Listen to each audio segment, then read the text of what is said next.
चलिए आज पढ़ाएंगे आपको इलेक्ट्रॉनिक कॉन्फ़िगरेशन अर्थात इलेक्ट्रॉनिक विन्यास के बारे में। तो चलिए आज पढ़ेंगे हम लोग बोरबरी का नियम, आफाबाउ का नियम, हुंड का नियम और पाउली का नियम। 4 नियम पढ़ेंगे। इनके नियमों के अनुसार हम क्या करते हैं। बोरबरी साहब क्या बताए थे।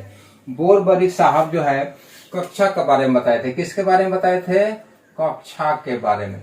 यानी कक्षा पढ़ते हैं KLMN, पिछले वीडियो में बताए हैं। यानी KLMN यानी के कक्षा में कितने इलेक्ट्रॉन?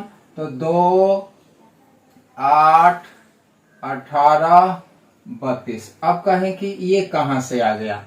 2, 8, 18, 32 यानी 2, 8, 18, 32 बोरबरी वैज्ञानिक साहब ने कक्षा के इलेक्ट्रॉन निकालने का सिद्धांत का प्रतिपादन किया। तो उसको कहते हैं हम बोरबरी का नियम। इन्होंने क्या बताए थे कि ये परमाणु का नाभिक है। तो परमाणु के नाभिक में जो कक्षा होते हैं 2 कक्षा, 3 कक्ष, इस तरह से कक्षा होते हैं। तो ये हो गया KLMN यानी 4 कक्षा। तो कहता है कि के कक्ष में कितने? 2 इलेक्ट्रॉन, इसमें 8, M में 18, N में 32। ये किसने खोज किया था? बोरबरी साहब ने। यानी बोरबरी साहब वैज्ञानिक। कैसे? तो इसके लिए आपको पढ़ाए हैं कि इसका सूत्र दिए थे 2n²। यानी के कक्षा, L कक्षा, M कक्षा, अर्थात M कक्षा तो के को 1, L को 2, M को 3 और N को 4। इस तरह से 5 कक्षा, 6 कक्षा, 7 कक्षा तक होती है। 7 कक्षा। तो अब कहता है कि कक्षा निकालने के लिए के लिए तो क्या करते हैं? 2, 1 का होल स्क्वायर, तो 2 इलेक्ट्रॉन।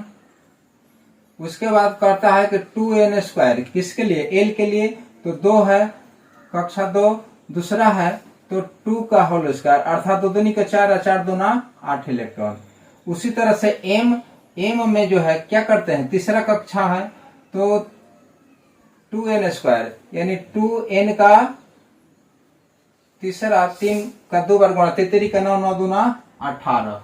इस तरह से आप n का भी निकाल सकते हैं 2n², अर्थात 2 गुणे n का मान कितना रखेंगे? 4 रखेंगे, क्योंकि 4 कक्षा का इलेक्ट्रॉन निकाल रहा है। तो 4 का 16, 16 दूना 32। इस तरह से 2, 8, 18, 32 इन्होंने जो है कक्षा का सिद्धांत के रूप में सूत्र दिए। क्या? 2n²। इस सूत्र के अनुसार आप किसी भी कक्षा में इलेक्ट्रॉनों की संख्या आप निकाल सकते हैं। तो ये थे बोरबरी साहब। अब चलते हैं आफाबाउ के अनुसार। आफाबाउ साहब क्या बोल रहे थे, चलिए देखते हैं आफाबाउ